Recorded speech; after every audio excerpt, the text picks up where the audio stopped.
We're doing lesson 10.3, solving radical equations. Now this word radical, what's another word that I could be using for radical? Square root. Square root and radical are interchangeable. So the essential question today says, how can you solve an equation that contains square roots? Now here's the actual definition of a radical equation. It contains a radical expression with a variable in the radicand. Now, you should have learned what the word radicand means. Can anybody tell me, I want you to go ahead and highlight that word. Can anybody tell me in a radical equation, what is the radicand? Where is the radicand located? Underneath the square root. So that means I can, and you can, draw yourself a radical sign, a square root sign, and then underneath it just write the word radicand. Anything that's under the radical is called your radicand. And that's where the radical expression with a variable is going to be. Now remember, when we solve equations, we want to get variables by themselves. If the variable's under the radical, it's almost like it's protected. And so we can't solve for that variable until the radical is gone. So just know that the variable that we're trying to solve for is going to be underneath the radical. Now, you're also going to be checking for extraneous solutions. We've heard and kind of talked about this before. Okay? It's when you plug your solution back into your original problem and it does not make a true statement. So we're going to be solving these radical equations today, but we are not finished until we check.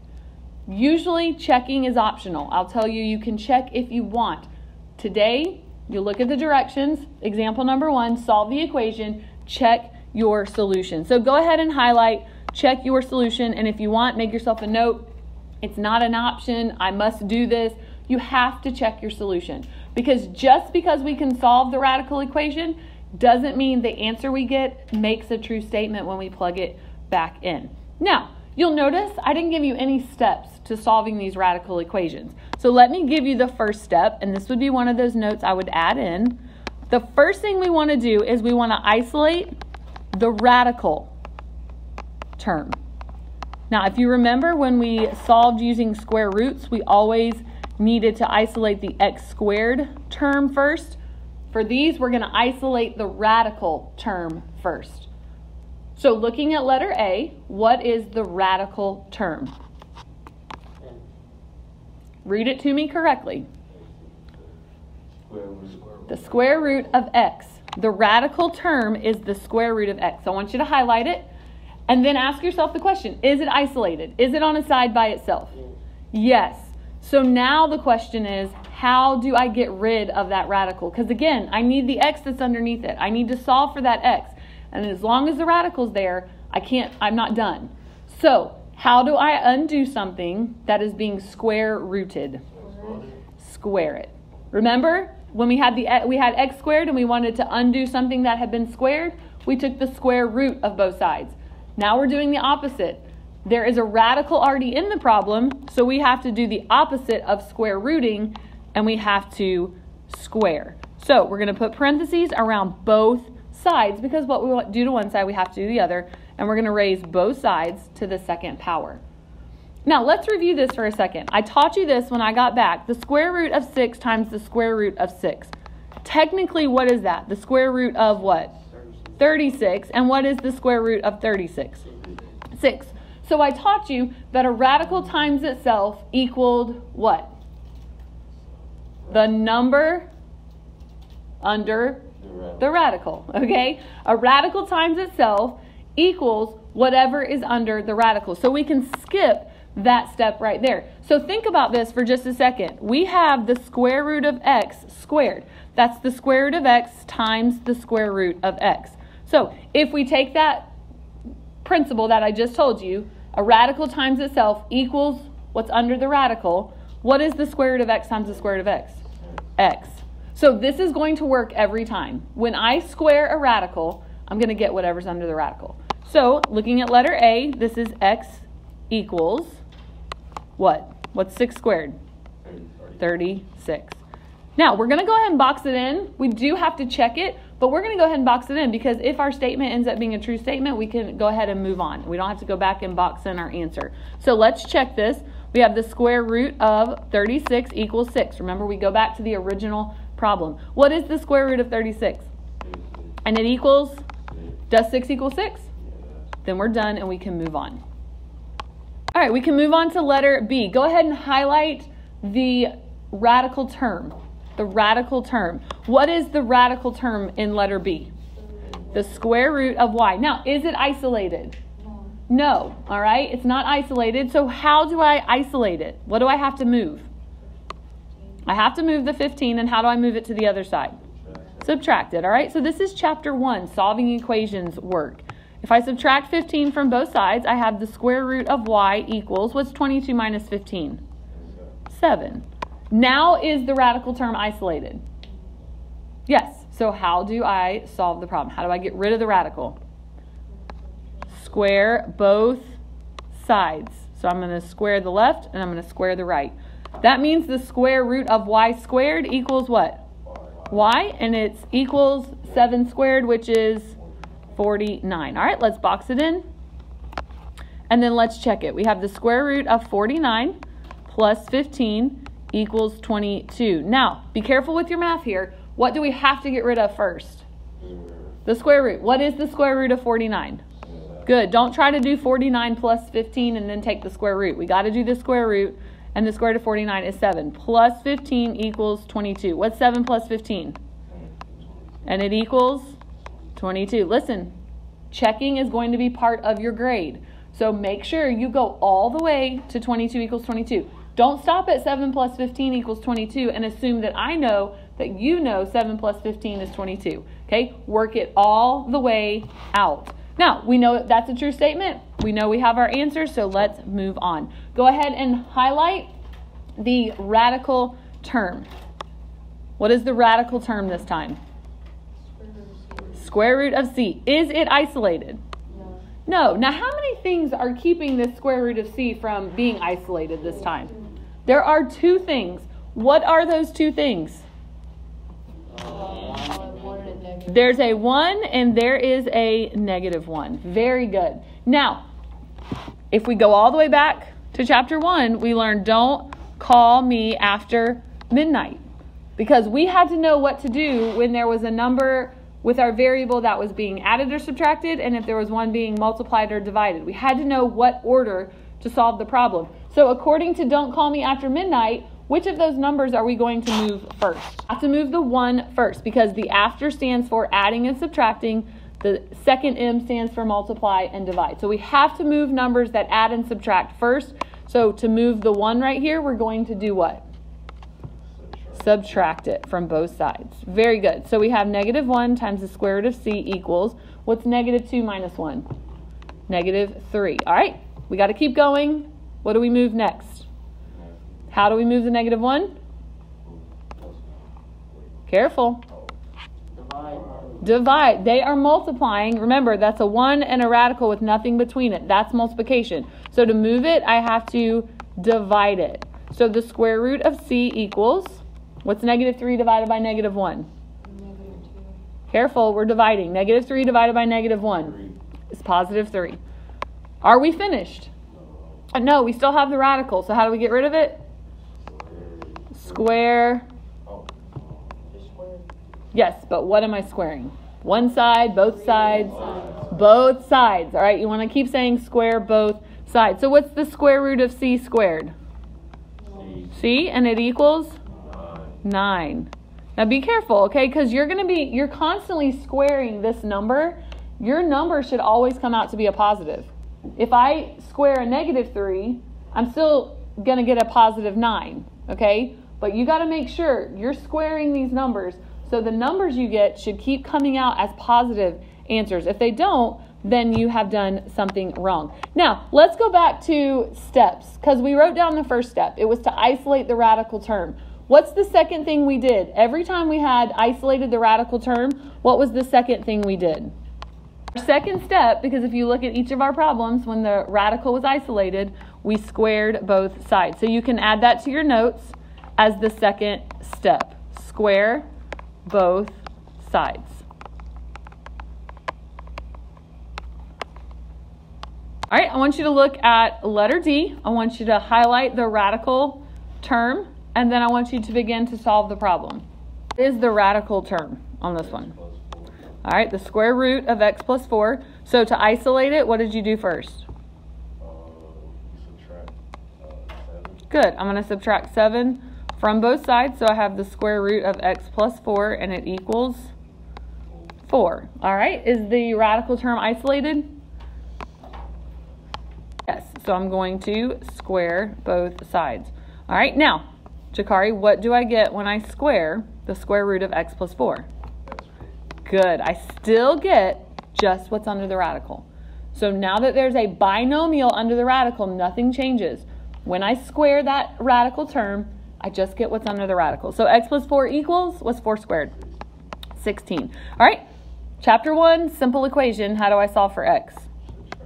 Subtract 4 from both sides. So what does x equal? 12. All right, let's box it in, but don't forget we have to check. So we have the square root of 12 plus 4 plus 7 equals 11. What is 12 plus 4? 16 plus 7 equals 11. What's the square root of 16? 4. 4 plus 7 equals 11. What's 4 plus 7? 11. Does 11 equal 11? Then we move on. All right, now look at letter E. Don't be thrown. Is the radical term isolated? Yes. There's just one on each side of the equal sign, but both of them are on a side by themselves. So go ahead and highlight both. That means we go straight into step number 2. How do we get rid of the radicals? We square both sides. So we're going to put both sides in parentheses, raise both sides to the second power. Now make sure you're showing me this step. Okay, don't assume that I know that you know that's what you're doing. Show me that you have squared both sides. What is the square root of 3x plus 1 squared? 3x plus 1. And what is the square root of 4x minus 7? 4x minus 7. Now, again, we're back in chapter 1. This is a multi-step equation, and we already talked about this once, but if you want to, you can add it above this problem too. Don't call me after midnight. All right, let's talk through this. D stands for, does anybody remember? Distributive property. Do we have that in this problem? No. The C stands for combined like terms. Now remember, look on the left side. Are there any like terms? Yes. On the left side, 3x plus 1. Are those alike? No. Look on the right side. Are there any like terms? No. So there are no like terms. What's the first M stand for? No. That's the last M. What's this? Move the variable. So do we have a variable on both sides? Yes, so we got to move one of them. Does it technically matter which one? Yes. No. Technically, I can move either one. However, we like to try to get our variable on what side? Left. So we're going to move which variable term? 4x, and how are we going to move it? Subtract. Remember, when we move an entire variable term, we add it or we subtract it. Good job, guys. So we're going to subtract 4x from both sides. What's 3x minus 4x? Negative 1x. Bring down the plus 1, and the equals negative 7. All right? Don't call me after. We already talked about this. What's the A stand for? Add or subtract. Do we have a number that we can move with addition or subtraction? The 1. And how do we move it to the other side? We subtract it. Very good. So negative 1x equals negative 8. And then, of course, multiply or divide. What's left to do? Divide both sides by negative 1. Awesome job. So x equals? 8. X equals 8. Now, let's check it.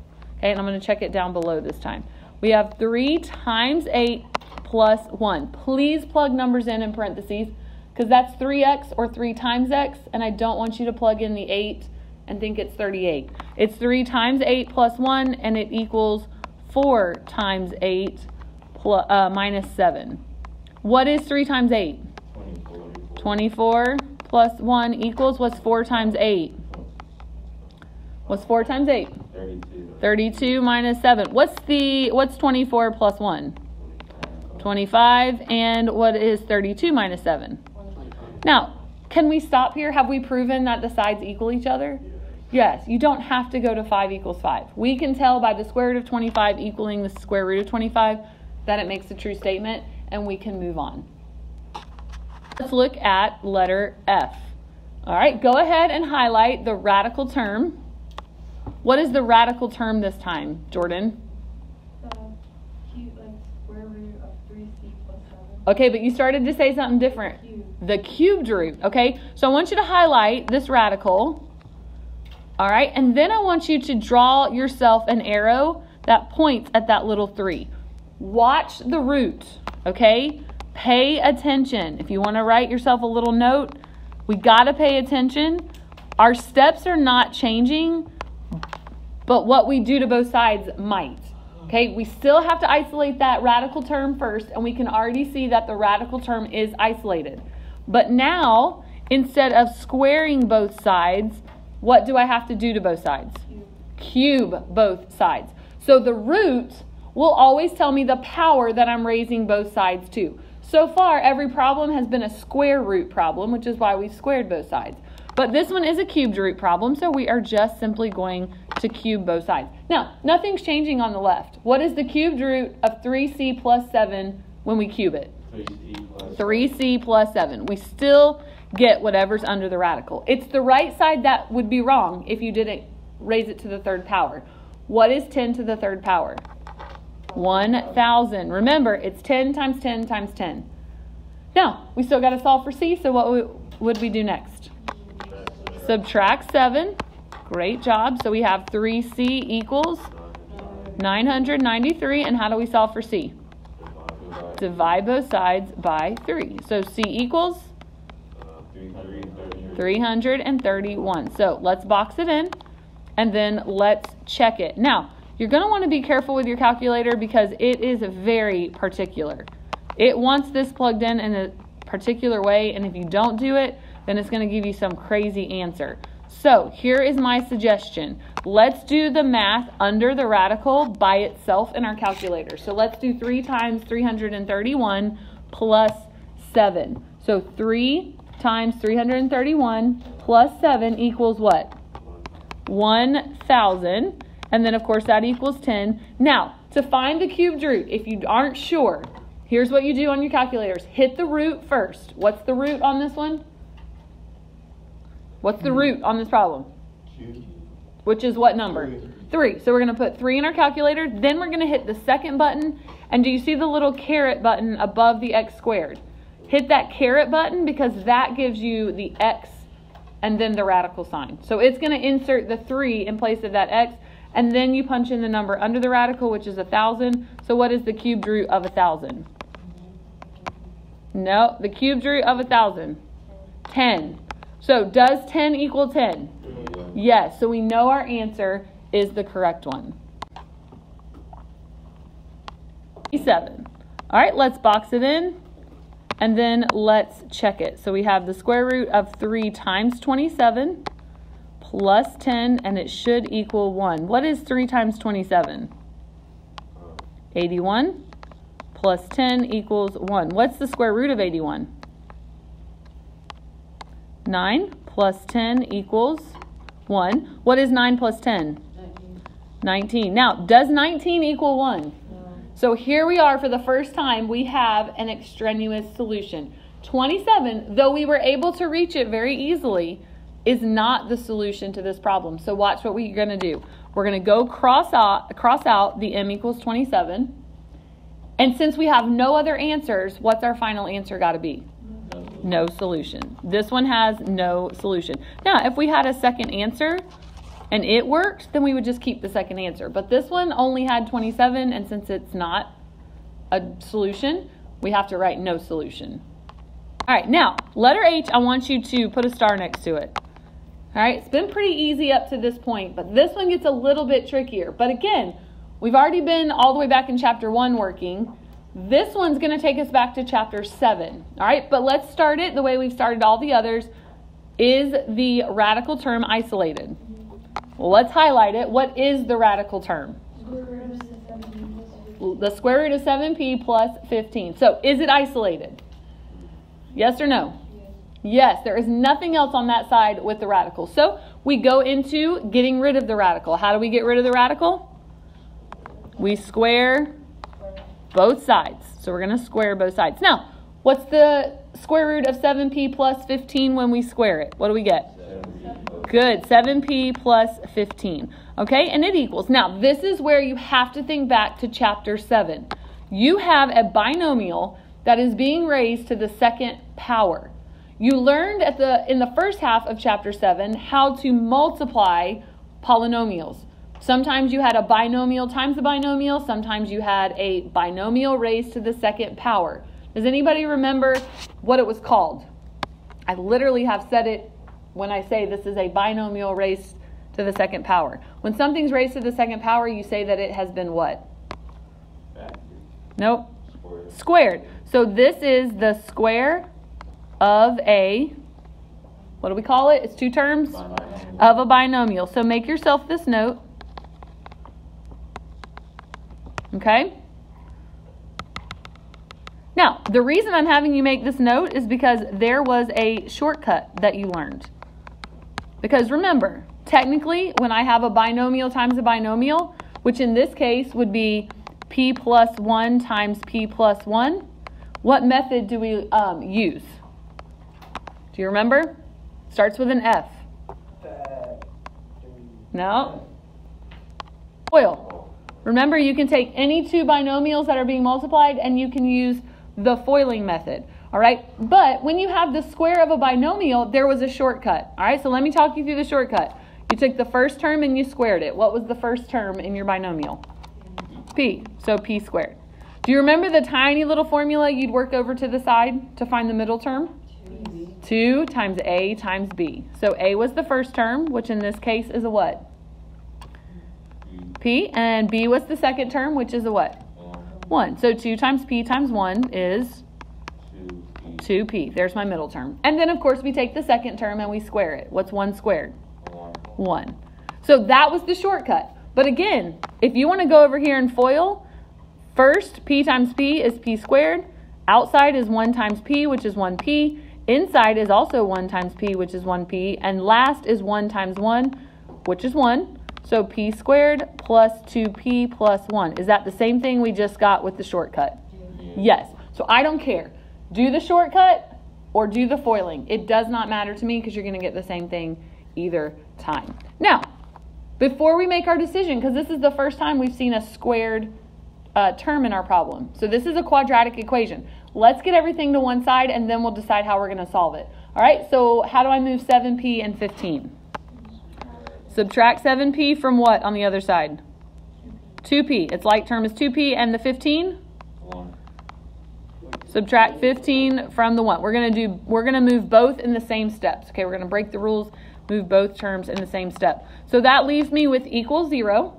And then, of course, p squared comes down. What's 2p minus 7p? Minus 5p. And 1 minus 15 is? Now, we have a quadratic equation. Again, because of that squared term over there. There are 4 ways we've learned. You just tested on this last week. What are the 4 ways that we could solve this quadratic equation? Quadratic formula. Factoring. Not graph. We could graph, but we're not going to pull out Desmos to graph.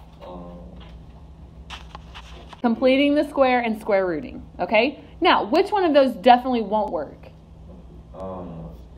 Square roots. Because we have that middle term, right? That p term. So square roots is out. So we're at quadratic formula, completing the square, or factoring. Now, all of those would work. Which one would be the fastest? Not quadratic and not completing the square. Since the leading coefficient is a 1, factoring would actually be the quickest. So let's x factor this because it's got a leading coefficient of 1. What goes at the top? And what goes at the bottom? All right, and our signs will be? Careful. The second sign is negative, so our signs will be different. 1 plus, 1 minus. We need factors of which number? 14. 1 times 14, 2 times which set, when we subtract, because our signs are different, will give us that negative 5 we need? 2 and 7. Which one needs to be the positive number? 2. And which one needs to be negative? Remember, we need a negative 5 when we're done, so the 7 has to be our negative. Now, what are our binomials for our answer?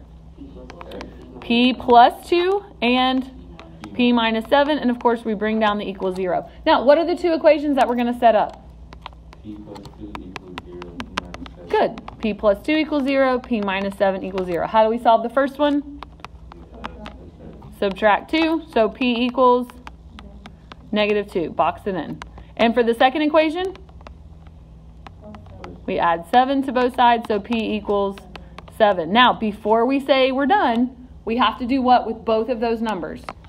We have to check them. So here we go. We've got negative 2 plus 1 equals the square root of 7 times negative 2 plus 15.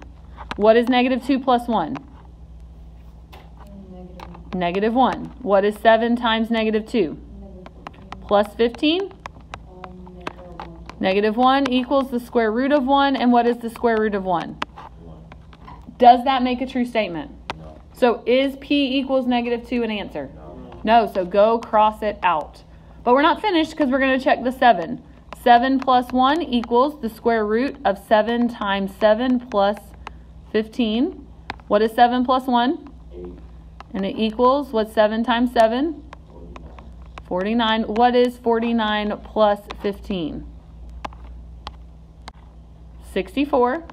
And what is the square root of 64? 8. Does 8 equal 8? Yes. Then we keep P equals 7. Now, do we need to write down no solution this time? No, because while negative 2 went away, we kept the 7. So we do have a solution, and it is 7. That is lesson 10.3.